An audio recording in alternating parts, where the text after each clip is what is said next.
Why relationships are so complicated nowadays? I mean, people are ready to, stay in good relationship, but they are not ready for marriage. Relationship में किसी को problem नहीं होती, but जहाँ पर commitment की बात आ जाती है वहाँ पे प्रॉब्लम हो जाती है, यानी मैरिज की बात आ जाती है वहाँ पे प्रॉब्लम हो जाती है. They don't want to be with one person for the entire life. Nobody is sure के whether it's the right decision for me और इट्स नॉट, क्योंकि सारी रिस्पॉन्सिबिलिटी आपके ऊपर आ गई है. पहले के टाइम में क्या होता था, घर वालों की रिस्पॉन्सिबिलिटी होती थी, या टिपिकली जो अरेंज मैरिज में भी होता है कि रिस्पॉन्सिबिलिटी फैमिली की है.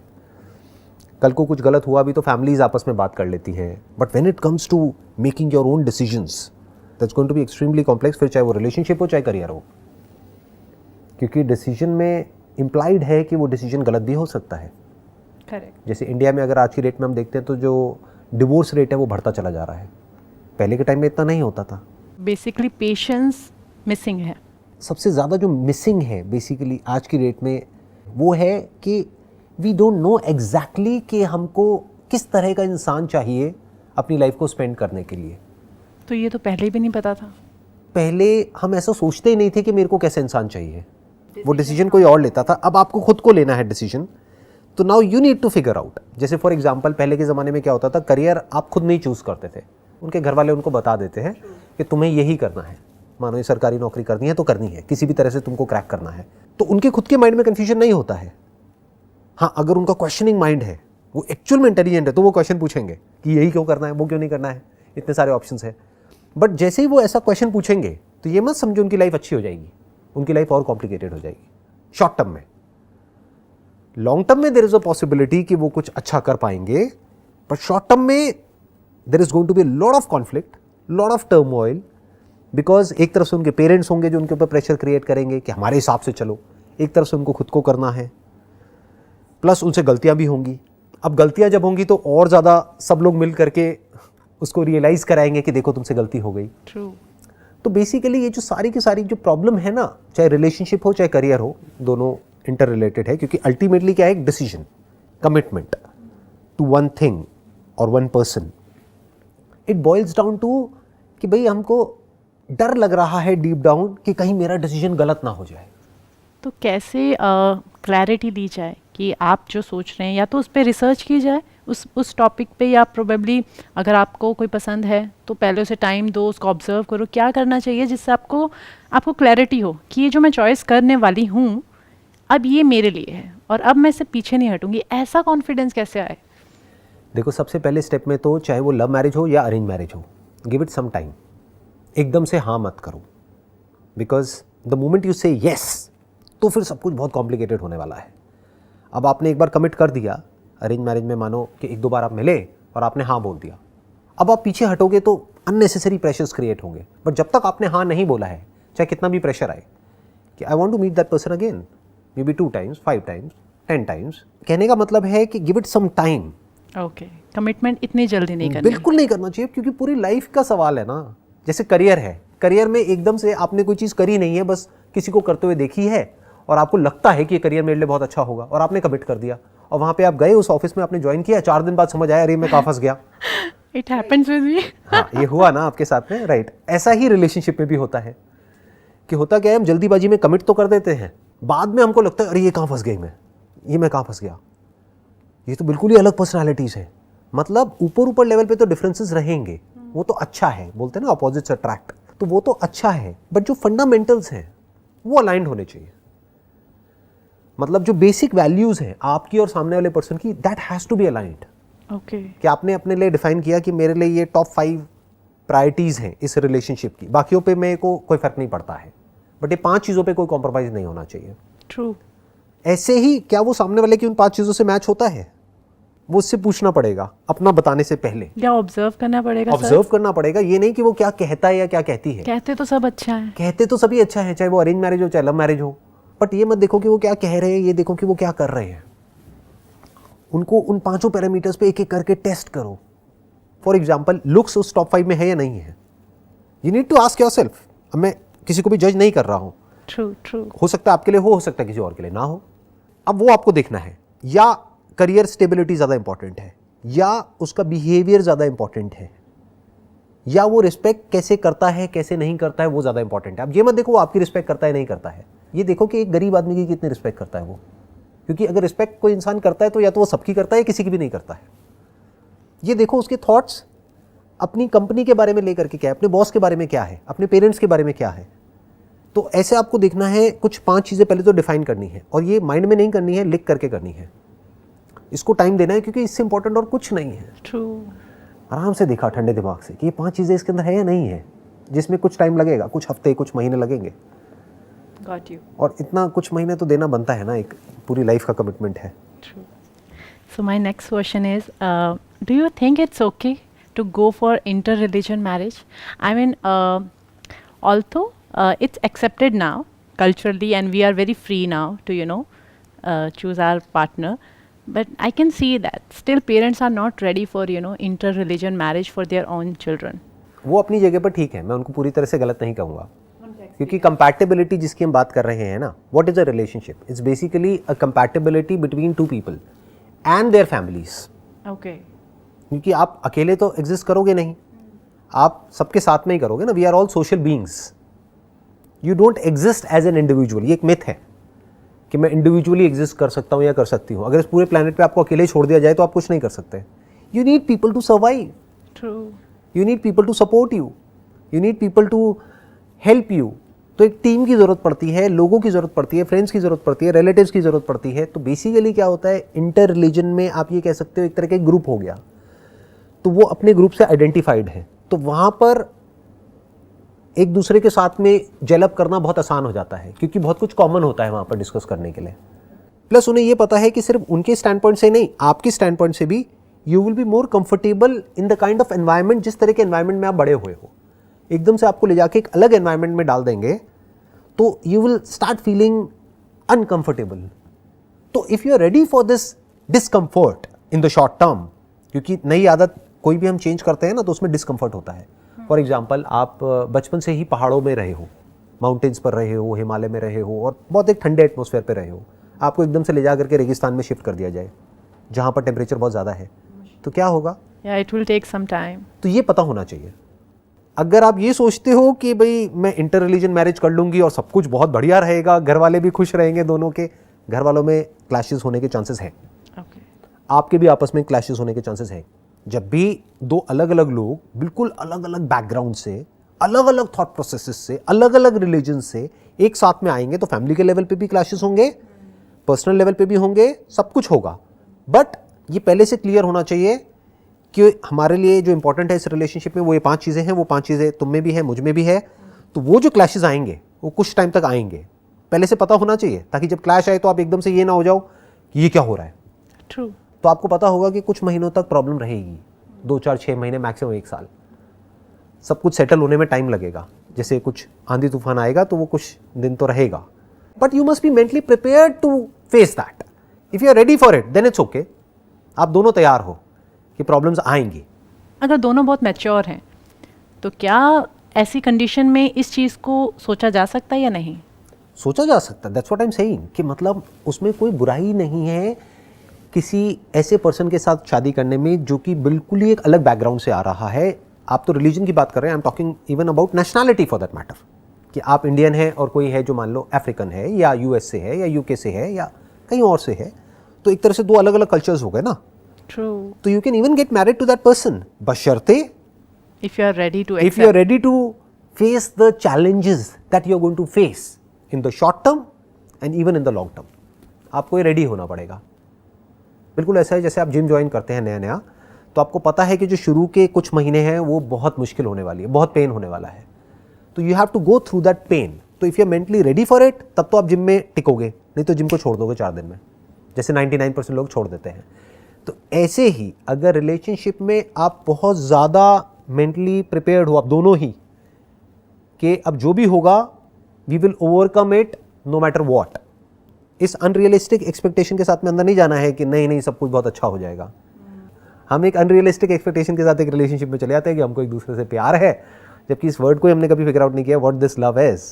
जिसको हम लव कहते हैं वो कुछ नहीं है, वो कुछ टाइम का एक अट्रैक्शन होता है इन मेजॉरिटी ऑफ द केसेस, कि एक दूसरे के एट्रीब्यूट्स की तरफ अट्रैक्टेड है। जब रियलिटी सामने आती है तो लव वव सब मिट्टी हो जाता है। So sir, tell us more about, I heard people say few people are in love with God, and people are love in person also, right? So what is the difference between love with God and love with a person, except this physical intimacy? What is the difference? जो love for God है ना, ये अपने आप में एक बड़ा ही abstract concept है. क्यों? क्योंकि व्हाट इज गॉड? गॉड को कभी आपने एक्सपीरियंस तो किया नहीं है. तो गॉड मतलब क्या? एक थॉट है, एक आइडिया है, एक बिलीफ है जो आपके माइंड में है, एक इमेज है. तो if you are saying I am in love with God, तो ultimately what you are saying is I am in love with my idea of God. तो you are in love with your own belief, your own idea. You are not in love with God, क्योंकि God से अगर आप जाकर के पूछोगे कि are you in love with me, वो कहेंगे आप कौन हो. तो you are in love with your own imagination, which is okay, because it gives you kind of a psychological security, जो कुछ लोगों के लिए बहुत जरूरी होती है. कि इस लोनली वर्ल्ड में at times we need something to hold on to. जब सब कुछ छूट रहा होता है, जब बाहर सब कुछ तहस नहस हो रहा होता है, तो we need something to hold on to. जैसे कोई इंसान है, वो भूतों से बहुत डरता है, तो उसको एक ताबीज़ दे दिया जाता है कि ये पहन ले तो कोई भूत तेरा कुछ नहीं बिगाड़ेगा. तो वो ताबीज़ काम करता है. किस लेवल पे करता है? साइकोलॉजिकल लेवल पे करता है. एक्चुअल में कोई भूत से नहीं बचाता है उसको, क्योंकि भूत है ही नहीं, तो भूत से बचाएगा क्या. ऐसे ही ये जो साइकोलॉजिकल बिलीफ सिस्टम होता है, ये हमको बचाता है, एक कंफर्ट देता है. आपको ये होता है आई am in love with God. What does that mean? कि चाहे कुछ भी होगा मेरे साथ, बुरे से बुरा, भगवान मेरे साथ कुछ बुरा नहीं कर सकता है. तो आपको एक पॉजिटिव अप्रोच मिल रही है लाइफ में. या फिर मे बी आपके आगे कोई आइडल है, किसी मंदिर में आप गए, वहाँ पर जा करके आपने हाथ जोड़े, अपना सर झुकाया, and you just let go कि भगवान अब मेरे से नहीं हो रहा, तू संभाल ले. तो that's basically entering into a state of gratitude and compassion and love. What is love? Love is to be one with the whole. In that moment you are one with the whole, you are one with the universe. क्योंकि आपका मैं बीच में से हट गया है जब आपने सरेंडर कर दिया है. आपने भगवान के आगे जाकर के सर झुकाया और आपने अपने आप को सरेंडर कर दिया. जो आपका थॉट है, जो बहुत ही फ्रेगमेंटेड है, जो बहुत ही लिमिटेड है, उससे आपने अपना कंट्रोल छोड़ दिया. तो अब आपकी नेचर की इंटेलिजेंस आपके थ्रू ऑपरेट कर रही है उस मोमेंट में. फ्री कर दिया अपने आप को. वही तो करना होता है. जैसे कोई बीमारी है, उससे हील कैसे होते हैं? जानवरों के अंदर ये इंटेलिजेंस फीडेड है. जानवर क्या करते हैं? जैसे ही कोई बीमारी होती है, वो अपने आप को सरेंडर कर देते हैं. वो खाना पीना छोड़ देते हैं, जा करके लेट जाते हैं. तो एक तरह से आप कह सकते हो कि उन्होंने नेचर की इंटेलिजेंस को अपने आप को सरेंडर कर दिया. हम क्या करते हैं? जब बीमार होते हैं तो माँ बाप क्या करते हैं? जा करके बच्चे को और खिलाते हैं कि ताकत आएगी. अरे ताकत नहीं आती है उससे. वो ताकत डाइजेशन में चली गई, डाइजेस्ट करने में लग गई. उस वक्त ताकत चाहिए थी, लेकिन हमने और गड़बड़ कर दी. तो ये क्या किया हमने? थॉट के लेवल पे हमने गड़बड़ कर दी. नेचर की इंटेलिजेंस जो है वो संभाल लेती है चीज़ों को, हमको पूरे के साथ जोड़ देती है. इस जुड़ने को ही योग कहते हैं, जुड़ने को ही प्यार कहते हैं. वाओ. सो कंपैटिबिलिटी आपने बोला, आप मुझे बताएंगे कंपैटिबिलिटी और केमिस्ट्री ये कैसे ज़रूरत है और कैसे अलग है? दोनों बड़ी अलग अलग चीज़ें हैं. एक है केमिस्ट्री. केमिस्ट्री मतलब क्या? कि केमिकल लोचा जो हमारे ब्रेन में होता है किसी को देख करके. You can call it attraction, you can call it, जैसे किसी को देखा तो एकदम से अंदर डोपामिन रिलीज़ हुआ, सेरोटोनिन रिलीज़ हुआ, या कोई केमिकल ऐसा रिलीज़ हुआ, एक फील गुड, एक ऑक्सीटोसिन एक केमिकल होता है. किसी को टच किया तो एक केमिकल रिलीज़ होता है, तो वी फील गुड. तो that you can call it as chemistry. ये केमिस्ट्री जैसे इंसानों में ऑपरेट करती है, वैसे जानवरों में भी करती है. जैसे दो एक दूसरे की तरफ अट्रैक्ट होते हैं, दो जानवर, बिल्कुल ऐसे ही दो लोग एक दूसरे की तरफ अट्रैक्ट हो जाते हैं. उसका जो रीज़न होता है, जो जड़ होती है, वो केमिस्ट्री होती है. But chemistry can create lot of complications in your life as far as a relationship is concerned. Compatibility is a different ball game altogether. Chemistry is a part of compatibility. यानी एक जो intimacy है, physical intimacy है, that is a part of compatibility. मतलब मानो उसके लिए, compatibility के लिए आपको 10 चीजें चाहिए, दो लोगों के बीच में, उसमें से एक केमिस्ट्री है, यानी बायोलॉजी है. तो केमिस्ट्री को ज़्यादा वेटेज नहीं देना है. कुछ भी नहीं है. मे बी 10% केमिस्ट्री हो गया, बाकी का 90% तो कुछ और है ना. केमिस्ट्री आपके बीच में बहुत अच्छी है, but as far as respect is concerned तो कंपैटिबिलिटी नहीं है. सामने वाला आपकी रिस्पेक्ट नहीं करता है, ट्रस्ट नहीं करता है, या आप उस पर ट्रस्ट नहीं कर सकते हो. तो ऐसी रिलेशनशिप का क्या करोगे? ऐसी केमिस्ट्री का क्या करोगे? ये तो और कॉम्प्लिकेटेड हो जाएगी. अब आप क्या करोगे? किसी और के साथ रिलेशनशिप में जाओगे तो इस केमिस्ट्री को उस केमिस्ट्री के साथ कंपेयर करने लग जाओगे. And this is bad. This is really bad. इसको ना क्वांटम फिजिक्स की फील्ड में बोला जाता है, क्वांटम मैकेनिक्स में, what ever is not forbidden is mandatory, is compulsory. यानी क्या कि मान लो पास्ट में आपका किसी के साथ में कोई ऐसा रिलेशनशिप रहा है जहाँ पे केमिस्ट्री पॉइंट ऑफ व्यू से, physical intimacy point of view से बहुत अच्छा था। अब उसको आप भुला तो सकते नहीं, वो मेमोरी में फीडेड है। True. अब आप किसी पर्सन के साथ में गए, कमिट कर लिया, शादी कर ली, बट अब आप उसको बार बार कंपेयर कर रहे हो, तो एक तो आपकी ये रिलेशनशिप खराब हो रही है, प्लस अब there is a strong possibility अब आप यहाँ से हटोगे और अट्रैक्ट हो रहे हो आप उसकी तरफ, जहाँ पर आपको सिर्फ केमिस्ट्री वाइज कंपैटिबिलिटी है, बाकी जो 9 चीज़ें हैं वो सब बेकार है। तो अब ना आप यहाँ के रहे ना वहाँ के रहे, और खुद के तो रहे नहीं। खुद का कैसे रहोगे? Now you are like stuck ना, अब आप बीच में फंस गए, अब आप ना यहाँ हो ना वहाँ हो। तो बेसिकली अब इस सब से कैसे बचा जाए, आपको समझना होगा किस चीज़ की इंपॉर्टेंस कितनी है लाइफ में। जिसकी जितनी है उससे ज़्यादा दे दी तो फंस जाओगे। मैंने आपके एक लेक्चर में, आपके एक सेशन में सुना था, जब आप शादी कर लेते हो तो वही सब कुछ नहीं होता है, वो एक रोल है आपका, आपकी लाइफ उससे बहुत बढ़कर है।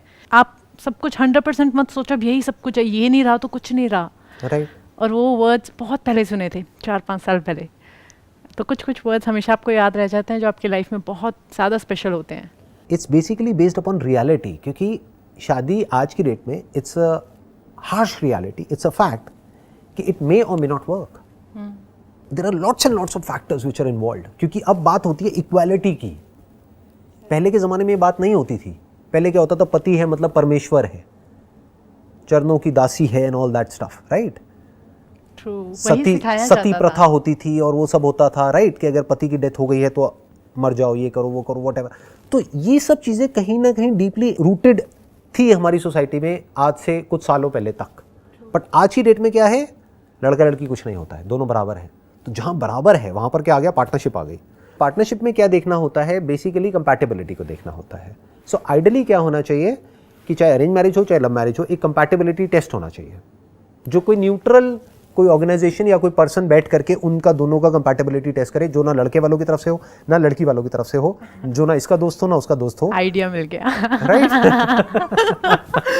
अभी बहुत सारी startup start why not, why not. हाँ, लेकिन आज आई एम के श्योर यहाँ पर बहुत लोग जो अभी देख रहे हैं, ऐसे स्टार्टअप होने चाहिए, आइडियली होने चाहिए।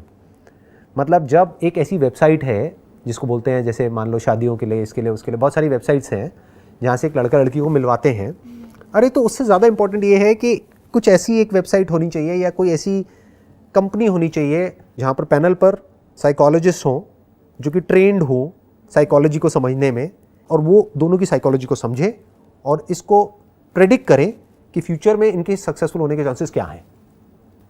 उसमें क्या होगा, दोनों से अलग अलग तरीके से क्वेश्चंस पूछे जाएंगे और फिर उसको मिक्स एंड मैच किया जाएगा, कुछ दिन लगाए जाएंगे, उसके ऊपर रिसर्च करी जाएगी। इंटरेस्टिंग। फिर वो अपनी एक फीस लेंगे जो भी रीजनेबल सी होगी।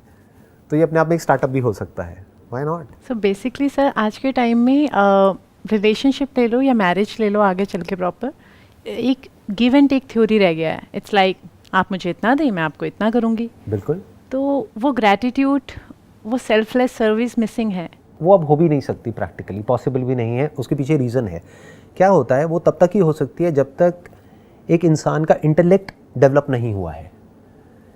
जैसे फॉर एग्जांपल कोई पर्सन है, वो बात करता है सरेंडर करने की, वो ही कर सकता है सरेंडर जो कि एक्चुअल में भोला है, इनोसेंट है। वो सेल्फलेसली सर्विस भी कर सकता है या कर सकती है। बट जो वेल एजुकेटेड है और जिसका एक वेल फॉर्म्ड माइंड है, वेल फॉर्म्ड अपनी आइडेंटिटी है, अगर उससे पूछो आप कौन हो, तो वो पूरा प्रॉपर्ली डिफाइन कर सकता है या कर सकती है, मैं ये थी पास्ट में, अब मैं ये हूँ, अब मैं ये करने वाली हूँ।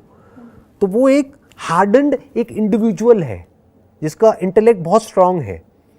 तो वो दिखा तो सकता है बाहर से, या दिखा सकती है कि नहीं मैं सेल्फलेसली ये करूँगा या वो करूँगी, वो एक्चुअल में नहीं कर सकता है। It has to be give and take.